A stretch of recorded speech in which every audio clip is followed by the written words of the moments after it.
오늘 본문을 이제 보면 이제 장소별로 이야기를 구분해서 볼 수가 있습니다.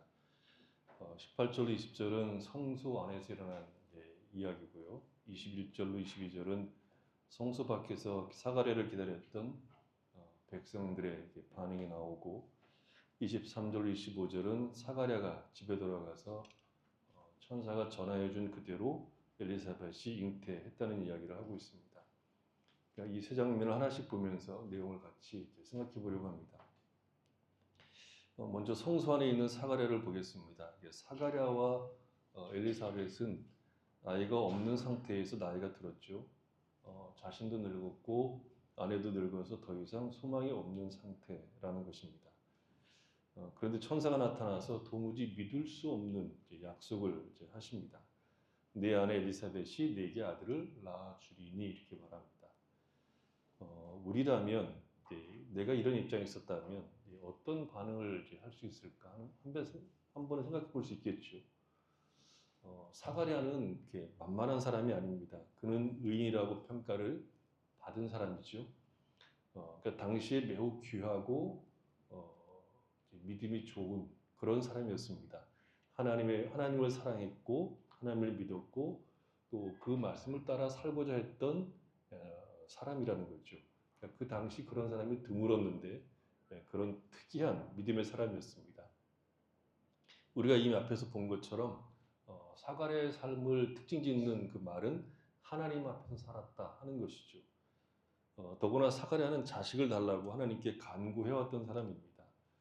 우리가 지난번에 본 것처럼 13절에 나오는 사가랴의 간구가 내게 들린지라, 이 들린지라는 말, 이 말은 과거에도 들렸고 지금도 들린다 하는 의미를 가지고 있는 낱말이라고 얘기했습니다.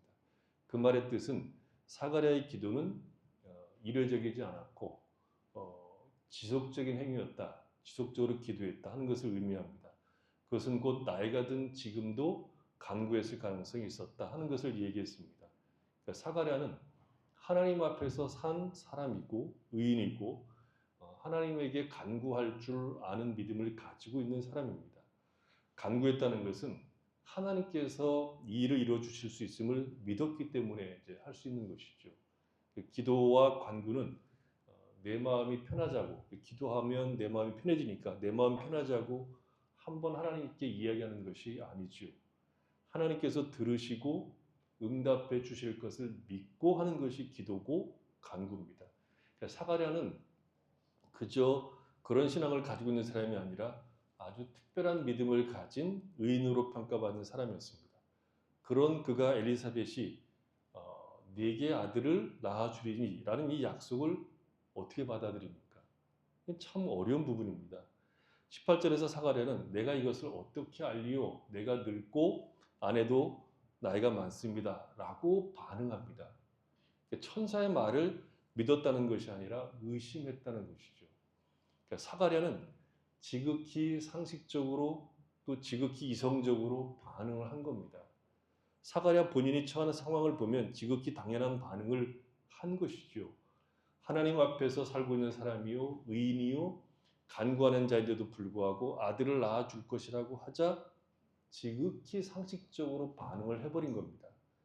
사가랴를 평가하는 성경의 흐름을 따르면 그는 당연히 기뻐하고 천사가 전하여 준 소식에 대해서 감사하고 기도에 응답하여 찬송하는 것이, 응답한 것에 대해서 찬송하는 것이 당연한 반응일 거라고 기대할 수 있는데 오히려 의심하고 믿지 않는 불신앙적인 반응을 보인 겁니다. 욥기를 읽어보면 욥기 1장에 보면 욥이 어떤 사람인가를 평가를 하죠.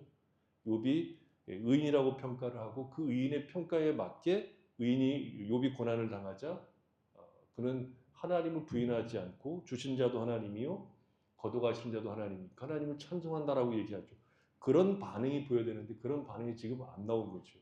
이게 어려운 부분이고 우리가 쉽게 이야기할 수 있는 부분이 아니라는 것을 의미합니다. 그러니까 사가랴의 불신앙에 대해서 우리가 쉽게 말하기가 어렵다는 것이죠. 우리는 초월, 기적조차도 그 초월이 일어날 수 있는 조건이 있다고 늘 생각합니다. 하나님이 행하시는 기적이라고 하는 것은 기본적으로 나의 능력과 나의 조건과 무관합니다. 그러니까 초월이라고 하는 것은 내가 가진 어떤 것을 가지고 일으키는 것이 아닌 하나님께서 그의 뜻대로 홀로 행하시는 겁니다. 그 기적이죠. 근데 우리는 늘 생각하기를 기적조차도 내가 어떤 상황이나 조건을 갖추고 있을 때에 비로소 일어나는 사건이라고 생각들 한다는 거죠. 기적이 일어날 만한 어떤 일을 내가 했거나 어떤 것을 내가 준비했기 때문에 그 기적이 나에게 온다고 생각하는 겁니다. 그것이 믿음이든 혹은 어떤 행위이든 기적은 우리 입장에서 그 일이 일어날 수 있는 어떤 조건이 있기 때문에 만들어진다고 생각한다는 거죠. 그래서 많은 예수를 믿는 사람들이 성경도 아니고 성경적 사상도 아닌데 이것이 마치 성경인 것처럼 그 이해하고 있는 것 중에 하나가 뭐냐면 하늘은 스스로 돕는 자를 돕는다. 이렇게 생각한다는 거죠. 근데 지금 사가랴 입장에서는 그런 조건이 아무것도 없는 겁니다. 전에는 기대했는데 이제는 기대할 수 있는 것이 전혀 없는 겁니다. 전에는 그래도 젊었으니까 나이를 날 수 있는 어떤 가능성이 있는데 하나님 그 도우시면 된다고 생각했는데 지금은 전혀 없죠. 늙었다는 말이 그런 표현입니다. 아이를 낳을 수 있는 능력이 있을 때 하나님이 아이를 주시면 내 기도에 응답했다고 믿을 수 있지만 지금은 그럴 처지가 아니라는 것이죠. 이것이 우리가 늘 빠지는 함정 가운데 하나입니다. 초월은 우리의 조건과 무관하게 하나님이 일방적으로 하신 일입니다. 그래서 우리는 이성을 벗어난 우리의 합리성을 벗어나는 일에 대해서 쉽게 믿지 못하는 경향을 가지고 있다는 것을 부인할 수가 없습니다. 사가랴는 자신의 이성이 미치는 모든 것, 자신의 이성으로 모든 것을 파악하고 있었고 그래서 아내가 아이를 갖는 것은 불가능하다라고 판단하고 있었던 겁니다. 다윗과 골리앗 얘기를 한번 봐도 그렇죠. 다윗을 빼고 모든 이스라엘 백성들은 현실을 봤습니다. 그들이 본 현실은 정확한 판단이었습니다. 누구도 골리앗을 싸워서 이길 수가 없습니다. 무력으로 골리앗을 이길 수 있는 힘을 가지고 있는 자가 없는 것이 당연하죠. 지금 같으면 키가 아무리 크고 힘이 장대해도 총으로 쏴 죽이면 그만이지요. 요즘은 키로 싸웁니까? 주윤발이가 영웅 모색을 통해서 보여주는 것이 총이 최고라는 것을 보여주는 거 아닙니까? 그 전까지 중국 영화는 막 날아다니고 치고받고 그러다가 주윤발이 나타나서 총으로 다 확 쓸어버리니까 열광해가지고 그랬잖아요. 그 총질만 그 다음에 총질만 하니까 또 재미가 없으니까 총질과 싸움을 합쳐서 놓은 것이 존 윅 아닙니까? 존 윅 이후에 어떤 그런 영화가 나올까 싶은 생각이 들어요. 아주 결정판 같아요, 존 윅은. 이 말이 무슨 말인지 모르는 사람들은 집에 가서 한번 보세요. 골리앗을 이길 수 없다고 판단되는 것이 정확한 상황에서 다윗은 그것이 사실이지만 그것이 명백한 현실이지만 다윗은 현실을 넘어서서 하나님을 본 겁니다. 현실을 지배하시는 하나님을 본 겁니다. 신앙은 뭡니까? 단순하게 말하면 하나님을 믿는 겁니다. 하나님과 하나님이 하신 일을 우리 이성이 다 알 수 있습니까? 우리의 이성이 하나님을 다 알고 하나님이 하신 모든 일을 다 설명할 수 있다면 그 하나님은 하나님이 아니시죠. 하나님은 우리가 다 알 수 없고 그가 일하심의 방식도 다 알 수가 없습니다. 믿음이란 이해하기 위해서 믿음의 대상인 하나님을 믿는 겁니다. 이해하고 납득되어서 하나님을 믿는 것이 아니라 이해하고 납득되기 위해서 하나님을 믿는 것이 믿음입니다. 그래서 하나님이 콩을 넣고 팥이라 그러면 예, 하나님 이게 팥이 맞습니다. 라는 것이 믿음입니다. 믿음은 내가 원하는 것을 구하고 찾는 것이 아니라 하나님을 믿는 겁니다. 그래서 성경은 우리가 믿음을 갖도록 하기 위해서 가장 먼저 믿음의 대상인 당신, 하나님을 알려주시는 일을 합니다. 사가랴가 불신앙적인 자세를 보이자 19절에서 천사는 나는 하나님 앞에 서 있는 가브리엘이라 이 좋은 소식을 전하여 내게 말하라고 보내심을 받았노라 이렇게 얘기합니다. 저는 이 대답을 좀 비약해서 출애굽기 3장과 좀 이렇게 매치가 된다고 보여집니다. 출애굽기 3장 한번 가서 보시죠. 1절 보면 모세가 그의 자인 미디안 제사장 이드로의 양떼를 치더니 그떼를 광야 서쪽으로 인도하여 하나님의 산 호렙에 이르매 여호와의 사자가 떨기나무 가운데로부터 나오는 불꽃 안에서 그에게 나타나십니다. 그가 보니 떨기나무에 불이 붙었으나 그 떨기나무가 사라지지 아니하는지라. 이에 모세가 이르되 내가 돌이켜 가서 이 큰 광경을 보리라. 떨기나무가 어찌하여 타지 아니하는고 하니 그때에 여호와께서 그가 보려고 돌이켜 오는 것을 보신지라. 하나님이 떨기나무 가운데서 그를 불러 이르시되 모세야 모세야 하시매 그가 이르되 내가 여기 있나이다. 하나님이 이르시되 이리로 가까이 오지 말라. 내가 선 곳은 거룩한 땅이니 네 발에서 신을 벗어라. 모세 입장에서는 너무 신기한 거예요. 떨기나무에 불이 붙었는데 떨기나무는 그대로 있는 겁니다. 불이 붙었으면 홀랑 타서 없어져야 되는데 그대로 있는 겁니다. 그래서 궁금하니까 가까이 가서 보려고 했는데 하나님이 막으십니다. 하나님은 탐구의 대상이 아닙니다. 신발을 벗고 경배하고 찬양할 대상이지 탐구의 대상이 아닙니다. 모세에게 자신을 설명하는 것이 아니라 하나님이심을 선포하십니다. 나는 스스로 있는 자라. 당신의 존재를 선언하십니다. 천사가 사가랴에게 하는 말은 어떻게 그런 일이 일어나는가를 설명하고 있는 것이 아니라 나는 하나님 앞에 서 있는 가브리엘이라. 이 좋은 소식을 전하여 내게 말하라고 하나님이 나를 보냈다는 겁니다. 전후를 설명하고 있는 것이 아니라 하나님께서 이 일을 하신다고 말하는 겁니다. 가브리엘은 사가랴의 이성이 망각한 것을 기억나게 한 겁니다. 사가랴에게 환기시키고 있는 것은 하나님 자신입니다. 어떤 분이 이 일을 행하시고 계신가를 기억하게 한 것입니다. 사가랴가 잊고 있었던 것은 뭐냐면 아이러니하게도 하나님입니다. 믿음의 사람이요 의인인데도 불구하고 하나님을 놓친 겁니다. 그만큼 믿음으로 반응하는 것은 쉽지 않다는 겁니다. 우리가 실생활에서 얼마나 자주 이 하나님을 놓치고 삽니까? 주어진 상황에 절망하지, 우리가 막다트는 상황에 절망하지, 그 상황을 주관하고 섭리하고 우리에게 늘 하신 말씀대로 선한 길로 인도하시는 하나님을 얼마나 자주 놓치고 삽니까? 하나님과 그가 행하신 일을 바라보고 견고하게 서는 것은 만만치 않은 일입니다.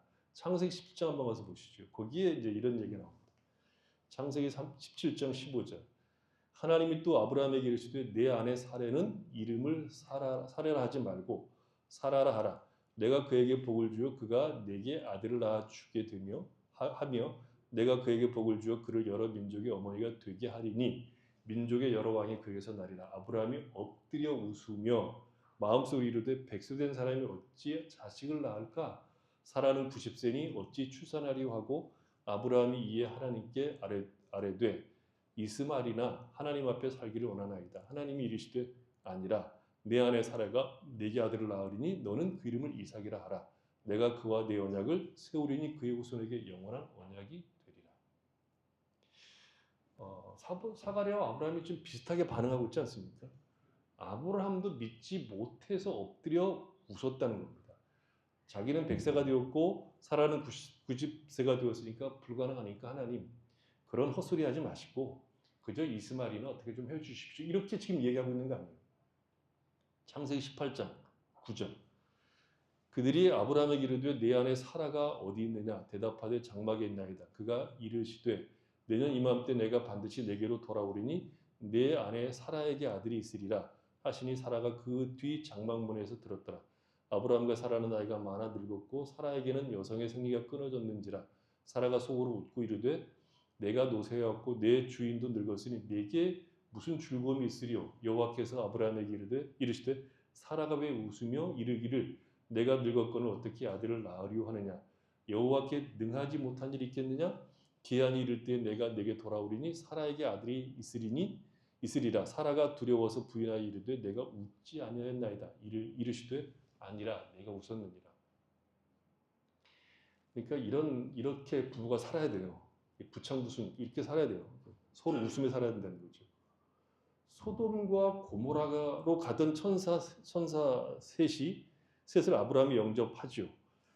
그 천사 중 하나가 내년 이맘때 내가 반드시 내게로 돌아올 것인데 그때 내 아내 사라에게 아들이 있을 것이라 라고 얘기하자 그 얘기를 장막문 뒤에서 사라가 듣고 속으로 웃었습니다.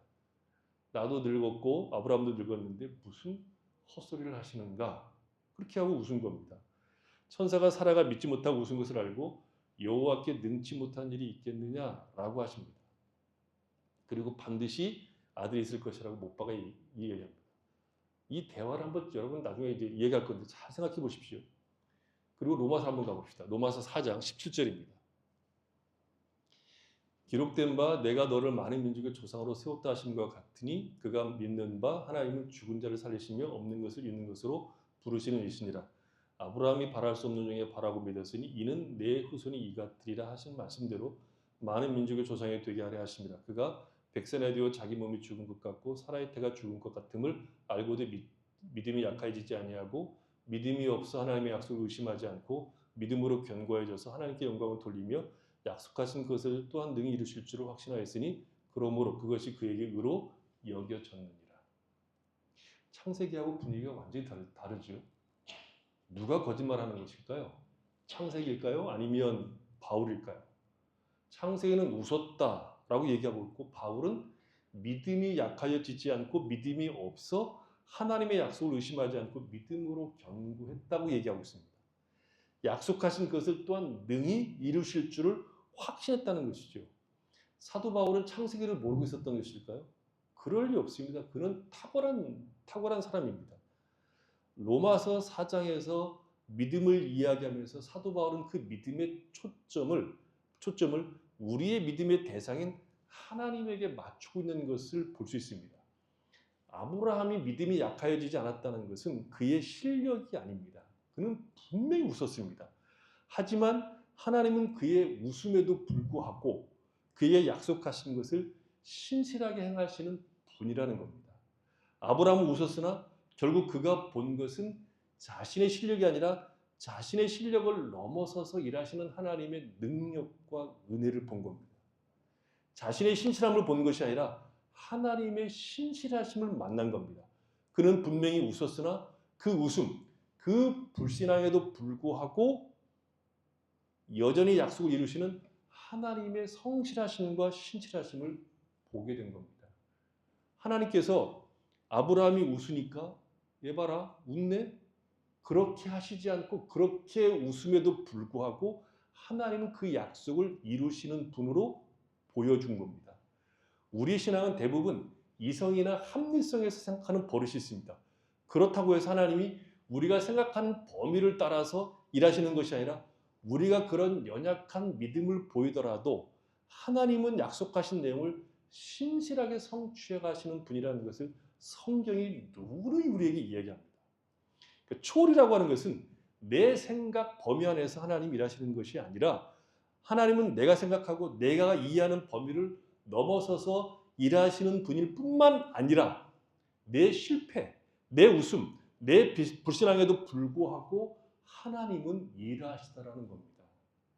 아브라함이 가지게 된 믿음은 아브라함 자신을 강하게 하시는 분이 아닌 내가 약하고 미련하고 웃음에도 불구하고 당신의 뜻을 그 약속하신 대로 이루어 가시는 하나님의 신실하신 것을 본 겁니다. 아브라함이 분명히 웃었습니다. 그렇다고 해서 하나님은 멈추시지 않고 그 웃음에도 그 실패에도 그 연약함에도 불구하고 당신의 뜻을 약속하신 그 일을 이루어 가시는 분인 것을 아브라함은 웃음 뒤에서 본 겁니다. 아브라함은 웃음 뒤에 그 하나님을 만나고 믿은 것이고 그리고 견고해진 겁니다. 이것이 하나님께서 우리에게 주시고자 하는 믿음이고 초월이고 기적입니다. 본문에도 그것이 나와 20절에 뭐라고 얘기합니까? 보라, 이 일이 되는 날까지 내가 말 못하는 자가 되어 능히 말을 못하리니 이는 내가 내 말을 믿지 아니함이거니와 때가 이르면 내 말이 이루어지리라. 사가랴는 믿지 못했으나 그렇다고 해서 하나님이 일을 멈추시는 것이 아니라 하나님은 하나님의 일을 신실하게 하신다는 것에 놀라움이 있습니다. 못 믿어? 그러면 관도 이게 아니란 말이죠. 못 믿어? 불신앙해? 웃어? 그래서 끝이 아니라 그럼에도 불구하고 하나님은 당신의 약속을 무효화시키지 않더라는 겁니다. 여기서부터 이제 사가랴가 믿음이 약해지지 않고 믿는 부분이 되는 겁니다. 우리가 예수를 믿으면서 놀라는 것은 하나님께서 행하시는 일들이 우리의 불신, 연약, 죄에도 불구하고 성취되고 완성되어서 이 자리에 있게 하더라는 겁니다. 그리고 우리에게 경고하기를, 그래서 너희 연약함, 너희 부족함에도 불구하고 하나님이 그 일을 하시니까 안심하지 말고 믿고 내가 하고자 하는 일에 동참하여 복을 누리라고 누누이 이야기하는 겁니다. 하나님이 언약의 신실성을 얘기하는 것은 너희가 삐뚤어지는 길로 가고 믿음의 길에 벗어나고 웃고 불신해도 나는 내 일을 성취하는 분이니까 너희들이 안심하고 마음대로 살라고 하는 것이 아니라 나는 그런 하나님이시니까 너는 그런 하나님에 대하여 반응해서 내가 너희를 원하는 자리로 이끌고 갈 때 순종해서 복을 누리라는 겁니다. 네가 안 믿으면 내가 일을 안 하는 것이 아니다. 나는 한다. 내가 약속한 대로 너희들에게 복을 주는 일을 멈추지 않고 할 것이다. 그러니 믿고 그 하나님을 너희들이 믿고 내가 하는 일에 동참하면 얼마나 큰 복과 영광이 되고 기적이 되겠느냐라고 우리에게 말하는 겁니다. 성경 이야기예요, 그게. 믿음은 자꾸 그 하나님을 보는 겁니다. 그 약속을 확인하는 겁니다. 믿음은 그래서 하나님이 어떤 분이신가를 아는 것만큼 채워지는 겁니다. 하나님을 알면 알수록 견고해지는 것이고 우리의 생각을 넘어서서 일하시는 하나님을 만나게 되는 겁니다. 그러니 자꾸 하나님을 바라봐라. 하나님을 알기를 힘쓰라. 하나님이 어떤 분이고 어떻게 일하시는가를 우리는 알 때 우리의 인생을 통해서 반전을 이루시며 복을 주시며 기막힌 상황 속에서도 그에게 순종했을 때 기적을 만드시는 분을 만나게 된다는 겁니다. 그 이야기가 둘째 장면에서 보면 또 나오지요. 둘째 장면을 보면 성소 밖에서 일어난 얘기인데 사가랴가 성소에 들어가서 분향하는 동안 백성들은 밖에서 기도하고 기다리고 있죠. 백성들이 왜 제사장을 기다리고 있는 것일까요? 제사장들은 분향을 끝낸 후에 밖에 나와서 기다리고 있던 백성들이 걱정하지 않도록 짧은 기도를 드리고 나와서 곧장 아론의 축복을 하는 것이 불분율입니다.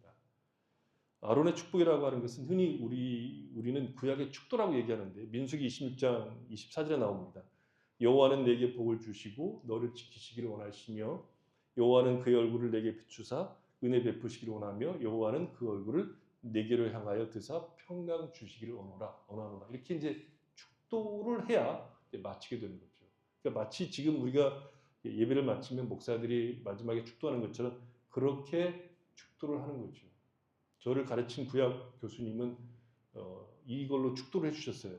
예배 끝나고 나면 학생회 예배 끝나고 나면 이 본문으로 축도를 하시곤 했습니다. 그날도 백성들은 제사장의 축복을 바라보면서 기다리고 있는 거죠. 그런데 평소면 벌써 나왔을 것인데 시간이 지나도 많이 지났는데도 안 나오는 겁니다. 그러자 백성들이 걱정을 하는 거죠. 무슨 일이 있었는가 걱정하면서 기다리고 있었고 그때 제사장 사가랴가 성소에서 나온 겁니다. 그러나 그들이 기다리고 있는 그 축복은커녕 한마디 말도 듣지를 못했습니다. 그것을 보고 백성들은 사가랴가 성전에서 환상을 보았다고 생각을 했습니다. 이후 사가랴는 남은 직무의 날 동안 손짓과 발짓으로 의사를 표시하고 나머지 직무를 다 하고 집으로 돌아가게 되죠. 사가랴는 약속이 성취되는 순간이 오기까지, 즉 요한이 태어나기까지 하나님의 약속을 불신한 걸로 말을 못한 채 지나게 됩니다. 혹시 우리가 불신함으로 인해서 말 못하는 사람이 되어서 나에게 약속된 놀라운 하나님의 말씀에 대해서 침묵하고 있는 것은 아닙니까? 하나님의 말씀이 믿어지면 사실 침묵하는 것이 거의 불가능합니다. 하나님이 그 아들 예수 안에서 우리를 구원하셨을 뿐만 아니라 우리를 아들로 삼아 영원한 영광의 소망을 주셨다는 것을 믿으면 침묵하기가 어렵습니다. 그것을 말할 수밖에 없다는 거죠. 신자는 내게 말씀하시고 구원하신 하나님을 전할 수밖에 없습니다. 우리는 지금 어떤 상태입니까? 사가랴처럼 요한이라는 그 하나님의 은혜의 선물을 받고도 침묵할 수밖에 없는 것처럼 혹 우리도 그와 같은 처지에 있는 것은 아닌지 돌아볼 필요가 있습니다. 주의 약속이 성취되기까지 말 못하는 사람이 되어 기다리지 말고 주가 주신 약속 위에 굳게 서서 주님을 찬양해야 됩니다. 신자에게는 약속된 영광이 분명히 주어질 겁니다. 우리는 영광 중에 주와 함께 있을 겁니다. 그 약속을 우리는 지금 말해야 되고 찬양해야 됩니다. 생각해 보십시오. 우리가 은혜로 얻은 구원에 대해서 한번 생각해 보십시오. 우리의 구원은 뜻밖의 이루어진 사건입니다. 뜻밖이라는 말은 우리가 그것을 얻을 만한 자격이 없다 하는 것뿐만 아니라 자격이 없다는 것뿐만 아니라 우리는 그 구원을 기다리거나 원하거나 그 구원이 절실하게 필요하다고 느끼지 못했기 때문입니다. 그런데 어느 날 덜컥 하나님이 우리를 찾아오셔서 우리에게 구원이라는 선물을 주셨다면 그 아들을 아끼지 않고 우리를 위해서 내어주셨다면 그 나머지 모든 약속들 곧 우리의 구원과 영생의 복은 분명히 우리에게 주어질 것이 너무 확실하지 않습니까? 그 영광의 약속을 바라보고 입을 열어 주를 찬양하고 그 이름을 다른 사람들이 듣도록 말을 해야 되는 것이 정상적인 것이겠죠. 어떤 사람이 병으로 너무 고생을 했습니다. 용하다는 의사를 다 찾아가 봤지만 아무 소용이 없었습니다. 그런데 어떤 사람이 나하고 똑같은 증상을 어떤 의사를 통해서 깨끗하게 치유되었다고 소개해 주어서 그 의사에게 갔더니 정말로 깨끗하게 치료해 주었다면 나는 그 의사를 나와 동일한 증상을 앓고 있는 사람들에게 전달해 주는 것이 책임이지 않을까요? 나만 알아야지. 그렇게 생각하는 것은 아니겠잖아요. 나와 똑같은 병을 앓고 있으면 그 의사에게 소개시켜 주는 것은 우리의 당연한 책임이겠죠. 우리의 영혼이 병들어 죽었는데 그 죽은 자를 예수께서 살리셨고 살리신 그들을 영원한 영생 복락으로 초대했다는 것을 우리가 알고 믿는다면 우리가 알았던 병과 동일한 병을 앓고 있는 사람들에게 소개하는 것이 지극히 당연한 삶이라는 것이죠. 오늘날 우리의 침묵은 우리의 불신앙의 증거가 아닐지 걱정하셔야 됩니다. 예수에 대해서 우리를 구속하신 예수에 대해서 사람들에게 침묵하고 있는 것은 이 요한의 불신앙과 똑같은 결과가 아닌지를 생각해 보셔야 됩니다. 걱정하셔야 된다는 거죠. 이제 마지막 장면인 유대 산골 제사장 사가랴의 동네로 이제 가게 됩니다. 멀쩡하게 나왔던 남편이 말을 못하는 사람이 돼서 돌아온 거 아닙니까? 말을 못하지만 전후 사정을 엘리사벳에게 다 전했을 겁니다. 그리고 난 이후에 엘리사벳의 몸에 변화가 생겼습니다. 때가 이르면 내 말이 이루어지리라 하는 천사의 말이 이루어진 거죠. 이루어진다는 말은 누가의 이 글에서는 하나님의 뜻이 성취되는 것을 드러낼 때 사용되는 관용구에 해당합니다. 이게 많이 나와요. 그러니까 엘리사벳은 자신에게 이루어진 하나님의 말씀을 그대로 받아들입니다. 아들 요한을 잉태한 것이 구속 역사의 시작이라는 큰 틀이지만 엘리사벳 개인에게는 하나님이 자신에게 베푸신 은혜로 인식합니다. 24절에 보면 엘리사벳이 잉태한 후에 5개월 숨어 있었다고 얘기하죠. 5개월 왜 숨어 있었는지는 성경이 말 안 하니까 모르죠.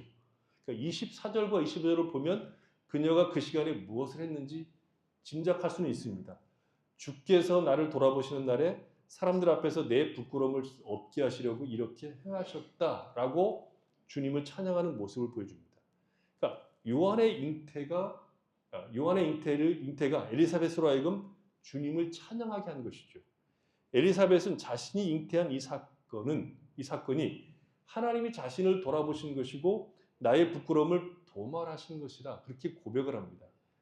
그러니까 예수를 믿는다는 것은 객관적인 사실을 받아들이는 것과 동시에 그 사실이 나 개인적인 경험이고 내 개인적인 의미가 된다는 겁니다. 하나님께서 그 아들 예수를 이 세상에 보내사 십자가에 못 박혀 죽게 하심으로 그를 믿는 모든 자들은 다 구원하신다는 것은 하나의 객관적인 명백한 사실입니다. 그러니까 신자는 그 사실을 개인적으로 경험하고 개인적으로 믿고 개인적으로 신뢰하게 됩니다. 말하자면 요한을 보내시는 것은 하나님의 구속 역사의 시작을 알리는 큰 일입니다.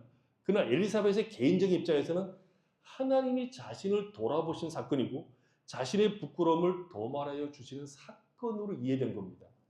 신앙은 하나님이 하시는 구속 역사라는 큰 틀을 이해하는 것뿐만 아니라 그 행하신 일들이 구체적으로 내가 믿고 나에게 적용되는 사건인 것을 아는 겁니다. 사도신경을 잘 읽어보면 나라는 말이 강조가 됩니다. 사도신경이 공동체, 기독교 공동체 신앙 고백이지만 공동체만이 아니라 거기에 내가 포함되어 있습니다. 보십시오. 나는 전능하신 아버지 하나님 천지 창조주를 믿습니다. 나는 그의 유일하신 아들 우리 주 예수 그리스도를 믿습니다. 나는 성령을 믿으며 이렇게 되어 있습니다. 그러니까 우리의 신앙 고백이라고 하는 것은 1차적으로 공동체적인 것이 맞습니다. 그럼에도 불구하고 개인적인 신앙 고백이 거기에 반드시 있어야 된다는 거죠. 하나님께서 그리스도 예수를 머리로 한 교회로 우리를 부르신 것에 대해서 우리는 감격하고 놀랄 뿐만 아니라 우리가 교회로 이렇게 묶여졌다는 것이 놀라울 뿐만 아니라 그 교회의 몸의 각 지체로 우리 각자를 부르신 것에 대해서도 놀라셔야 됩니다. 기독교 신앙은 우리가 주를 믿는 공동체적인 고백이 있습니다. 그러나 그런 공동체적인 고백은 한 사람 한 사람의 확실한 체험적 고백의 기초 위에 쌓여 하나가 되는 것이 순서라고 보는 것이 맞습니다. 하나님을 나의 하나님으로, 예수님을 나의 구주로 고백하는 자들이 모여서 하나님 우리 아버지, 우리 주 예수 그리스도라고 고백하는 겁니다. 하나님은 우리 아버지며 동시에 나의 목자이십니다. 우리 주님은 교회의 머리시며 우리는 그의 몸의 지체입니다. 그러면서 우리는 그 몸의 각 지체로 머리에 연결되어 있는 자들입니다. 하나님은 우리 아버지이시며 동시에 나의 하나님이십니다. 원리적으로 따지면 이것을 동시에 우리에게 이루어지는 복이지만 경험적으로나 현실적으로는 우리 각 개인이 나의 하나님, 나의 예수님 그렇게 부르는 것이 분명하지 못하면 우리가 바르게 설 수 없습니다. 우리 아버지라고 함께 부를 수 있는 것은 우리 각자 하나님을 나의 하나님이라고 부르는 분명한 경험, 믿음 때문입니다.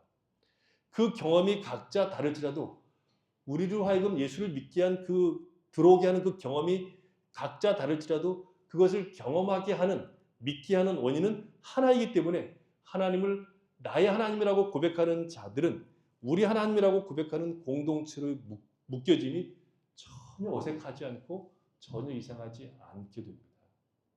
신자들은 그런 의미에서 하나가 되려고 애쓰는 자들이 아닙니다. 신자는 그냥 하나인 걸 압니다. 내가 예수를 나의 구주로 믿는 사람들, 하나님을 나의 하나님으로 믿는 사람들은 하나가 되려고 애쓰는 것이 아니라 그냥 하나인 걸 압니다. 그 사람이 가지고 있는 어떤 사회적 배경, 피부, 종교는 안 되죠. 종교는 기독교를 믿어야 되죠. 그리고 피부, 국가 다 떠나서 각자가 하나님을 나의 구주로, 예수를 나의 구주로 믿는 자들은 우리가 하나인 것을 그냥 압니다. 그게 기독교입니다. 신자는 하나가 되려고 애쓰는 것이 아니라 하나임을 압니다. 각자가 나를 찾아오신 구세주를 만났다면 다른 신자들을 볼 때 이질감이 아닌 동질감을 느낍니다. 그래서 여러분 잘 생각해 보십시오. 괜히 이렇게 응원하고 괜히 이렇게 잘했으면 좋겠다 싶은 운동선수 같은 사람 있잖아요.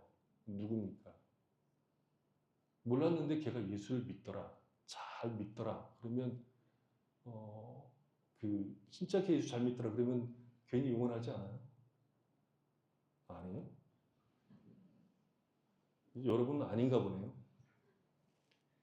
연예인도 마찬가지. 연예인도 걔 마음에 안 들었는데 오늘 볼 때 보니까 아주 신실하게 예수를 믿는 사람이더라. 그러면 괜히 이뻐지지 않아요? 그래도 안 예뻐요? 그럼 여러분들이 문제가 있는 거예요.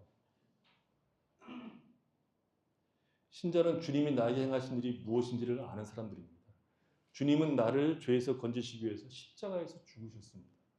대속의 제물로 우리를 대신해서 형벌을 받으시고 죽으셨습니다. 신자는 이 사실을 굳게 믿는 자들입니다. 신자는 가장 중요한 기초, 곧 자신의 죄를 회개하고 주 예수를 믿음으로 죄 사함을 받고 구원을 받아 하나님의 자녀가 된 것에서는 흔들림이 없어야 됩니다. 이것은 아주 분명하게 잡고 있어야 됩니다. 우리가 사는 실생활에서 이런저런 의심도 있고 주저함도 있지만 주 예수께서 내 죄를 속하시기 위해서 죽으신 것과 다시 사신 것은 결코 의심하거나 흔들려서는 안 되는 사실입니다. 우리는 주 예수를 믿어 하나님의 자녀가 되었습니다. 기독교의 특이성 혹은 배타성은 주 예수를 믿어 구원을 얻는 것입니다. 주 예수 외에는 우리에게 구원을 얻을 만한 다른 이름을 주신 적이 없습니다. 그래서 신자는 오직 주 예수를 믿고 영접하여 구원을 받습니다. 신자는 예수 그리스도가 십자가에 못 박혀 죽으시고 다시 사신 인격적인 분위기에 구주로 영접하여 하나님의 자녀가 됩니다. 예수를 영접한다는 것은 받아들인다는 것이요, 그가 행하신 모든 일을 믿는다는 것이고 의지한다는 것이고 예수 안에서 약속된 모든 것을 바라보고 소망한다는 것이고 오직 예수만 나의 구주이시며 하나님이심을 고백하는 겁니다. 영접한다는 것은 그와 더불어 먹고 마시며 산다는 것입니다. 그래서 예수를 영접한다는 것은 단순히 손님을 맞이하는 것이 아니라 예수를 영접하는 순간 우리는 완전히 뒤바뀐 세상을 살기 시작합니다. 이제까지는 내가 중심이 된 인생을 살았다면 이제는 예수와 더불어 먹고 마시는 인생, 예수가 중심되는 인생, 예수가 내 모든 것이 되는 인생을 살게 되었다는 것입니다. 이것이 우리에게 지속적으로 확인되어야 되는 문제라는 것입니다. 예수를 믿는다는 것은 이제 모든 삶의 가치와 기준과 목적과 내용이 내 중심, 내 생각, 내 가치와 목적이 아닌 주 예수가 중심이고 목적이고 가치이고 복이라는 관점으로 인생을 살게 되었다는 것입니다. 엘리사벳이 나를 돌아보셨다, 내 부끄러움을 도발하셨다고 요한을 잉태한 사건을 지극히 개인적으로 풀어내는 것이 먼저 있고 마리아의 방문을 받았을 때는 하나님의 구속 역사의 차원에서 노래하는 모습을 우리에게 보여줍니다. 여러분, 우리는 예수를 개인적으로 영접하고 친밀하게 사귀며 이제는 그분을 중심으로 내 인생 모두를 바라보고 살아가고 있고 내 인생 목적과 가치는 내 안에 계신 그리스도 예수를 영화롭게 하는 것입니까? 여러분, 그런 의미에서 예수를 영접하셨습니까? 영접했다는 말이 무슨 뜻인지 알고 있습니까? 이제는 주님과 더불어 먹고 마시는 즐거움을 누리고 있습니까? 누가 우리의 삶의 중심을 차지하고 있습니까? 주님이십니까? 아니면 여전히 다른 무엇들이 있습니까? 이 구절을 한번 깊이 생각해보고 말씀을 정리하겠습니다. 제시록 3장 20절인데 우리가 다 아는 성경입니다. 볼지어다 내가 문 밖에 서서 두드리노니 누구든지 내 음성을 듣고 문을 열면 내가 그에게로 들어가 그와 더불어 먹고 그는 나와 더불어 먹으리라. 누구에게 하는 얘기입니까? 신자입니까? 불신자입니까? 신자에게 하는 얘기입니다. 라오디게아 교회 성도들에게 하고 있는 이야기입니다. 예수를 영접하긴 했는데 영접하지 않는 자처럼 내가 중심에 있는 겁니다. 주님이 나를 존재하는 것처럼 사는 겁니다. 내가 주님을 위해서 존재하는 것이 아니라 주님이 나를 존재하는 것처럼 살고 있는 겁니다. 영접한다는 것은 주님이 우리와 더불어 먹고 마시는 겁니다. 무엇을 하든지 하나님의 영광을 위해서 살도록 만드는 겁니다. 주님을 영접하지 않았습니까? 그러면 개인적으로 구원의 경험이 없습니까? 그러면 구원해달라고 기도하셔야 됩니다. 영접하셨습니까? 그렇다면 이제 주님이 중심이고 나는 주의 말씀을 듣는 즐거움과 행하는 기쁨을 누려야 하는 자들입니다. 먹든지 마시든지 무엇을 하든지 주님이 중심임을 알 때 신자는 복을 누리게 됩니다. 여러분, 사가랴가 요한을 잉태하고 난 다음에 하나님을 찬양하고 자기의 부끄러움을 도말했다고 개인적으로 신앙을 고백하는 것이 얼마나 큰 사건이었겠습니까? 그는 하나님이 자기를 돌아보시고 자기의 어떤 부끄러움을 씻어주신 것에 대해서 찬양하는 것과 같이 우리가 우리 인생을 통해서 그리스도 예수께서 우리 인생에 찾아오셔서 우리의 주가 되시고 우리의 구세주가 되신 것에 대해서 우리는 어떤 반응을 보이면서 살아가고 있는가를 자꾸 생각하셔야 됩니다. 하나님이 어떤 분인가를 자꾸 보십시오. 그의 크심과 그의 놀라우심과 복주심을 보십시오. 우리의 신앙은 하나님을 아는 것만큼이라는 것을 꼭 기억하십시오. 사가랴가 얼마나 훌륭한 사람이었습니까? 그럼에도 불구하고 그가 불신앙을 드러낼 수 있다는 사실을 기억하고 우리가 하나님을 알고 그 하나님을 믿고 의지하며 사는 신실한 신앙을 달라고 구하는 것은 마땅한 우리의 신앙이 필요할 겁니다. 하나님을 알고 그를 기뻐하고 우리의 삶 속에서 우리가 만나는 모든 사건들과 현장 속에서 하나님은 우리를 가장 큰 선과 복으로 인도하시는 분이신 것을 의심하지 않고 그 하나님을 바라볼 때 우리에게 반전을 이루시고 복을 주시며 기적을 허락하시는 분을 우리는 늘 만나게 될 겁니다. 이 하나님을 늘 달라고 늘 알게 해달라고 구하시고 그 하나님의 크심을 보고 우리의 구원을 노래하는 성도들이 되시기를 바랍니다.